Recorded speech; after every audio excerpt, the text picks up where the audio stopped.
Rise and shine, welcoming you all to the e-learning of Bharati Institution. Verbs. Verbs are one of the 9 parts of speech, an interesting part of a correct sentence.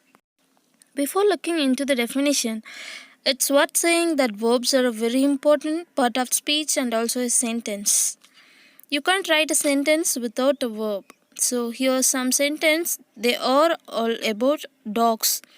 And you can see that there is a verb in each and every sentence, and you can't write a sentence without a verb. Okay, now we know how important verbs are. Let's look at the definition.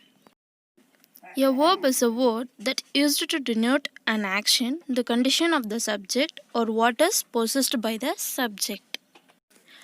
Verbs are doing verbs. It can express as a physical action, a mental action, and a state of being.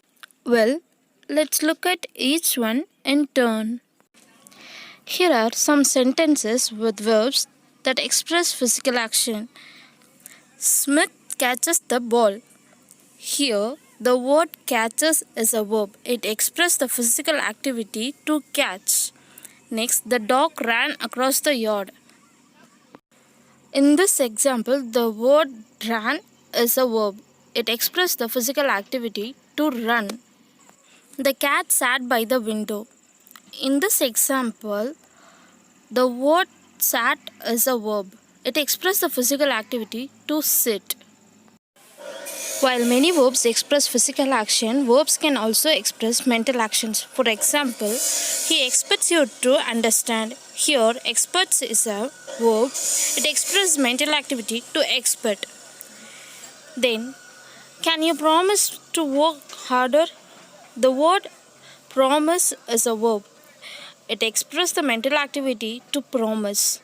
Next, did I surprise you?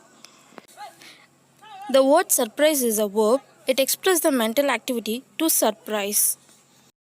A small but extremely important group of verbs do not express any activity at all. The most important verb in this group is the verb to be. Here are some examples. Edwina is the largest elephant in this area. The word is a verb from the verb to be. It was a joke. The word was is a verb from the verb to be. I am an engineer. The word am is a verb from the verb to be. As we covered, a verb can be categorized as a physical verb, a mental verb, or a state of being verb. A verb will often be further categorized as one of the following: action verb, static verb, transitive verb, intransitive verb, auxiliary verb, modal verb, phrasal verb, regular verb, and irregular verbs. Action verb. An action verb expresses an activity that a person or a thing can do. For example, Lee eats cake. Eating is something Lee can do. The bear chased the salmon in the shallow rapids. Chasing is something the bear can do. Compare those verbs with these. Lee likes cake. To like is not an activity, it is a state. The bear is hungry. To be is not an activity, it is a state. Static verb. A static verb expresses state rather than an action. A stative verb typically relates to a state of being, a thought, or an emotion. For example, I am at home. She believes in fairies. He feels elated. Next, transitive verb. A transitive verb is the one that acts on something. It has a direct object. For example, I saw the dog. Here, the direct object is the dog. Lee ate the pie. Here, the direct object is the pie. The postman will give Sarah the letter. Here, the direct object is the letter. The direct object of a transitive verb can be found by finding the verb and asking what. For example, saw what? The dog. Ate what? The pea. Will give what? The letter. Intransitive verb. An intransitive verb is one that does not act on something.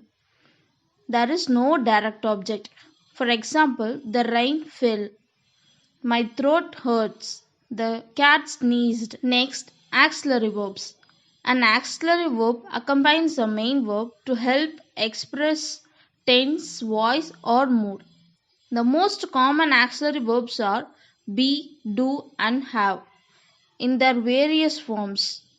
Here are some examples of auxiliary verb. Lee has eaten all the pipes. The auxiliary verb has helps to express tense. The table has been prepared. The auxiliary verbs has been help to express voice. In this case, the passive voice. If we were to arrive in the next 10 minutes, we could be on schedule. Here, the auxiliary verbs were and could help to express mood. In this case, the subjunctive mode. Next, modal verb.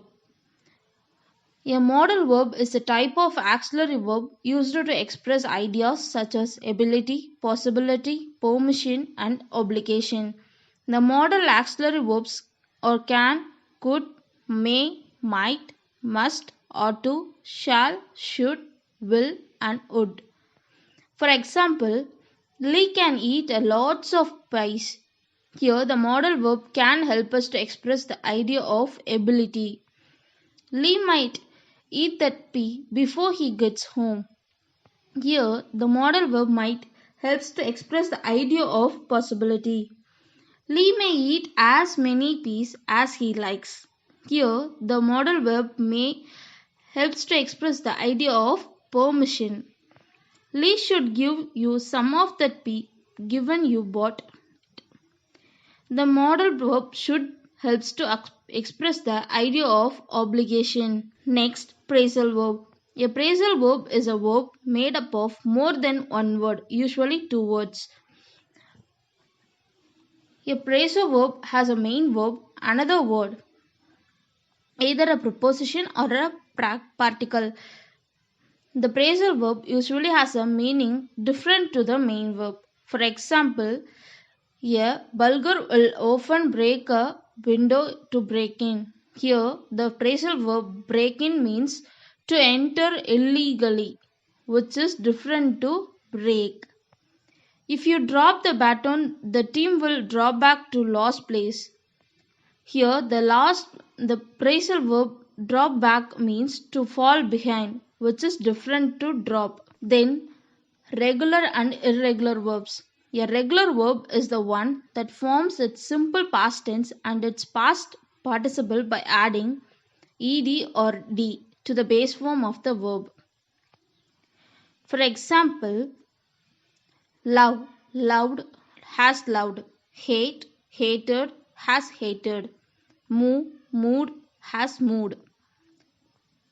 An irregular verb is one that does not conform to this ruling. For example, tell, told, has told, bleed, bleed, has bleed. Every time you use a verb, you need to consider the following. For example, who or what, when, continuous or completed, doer or receiver.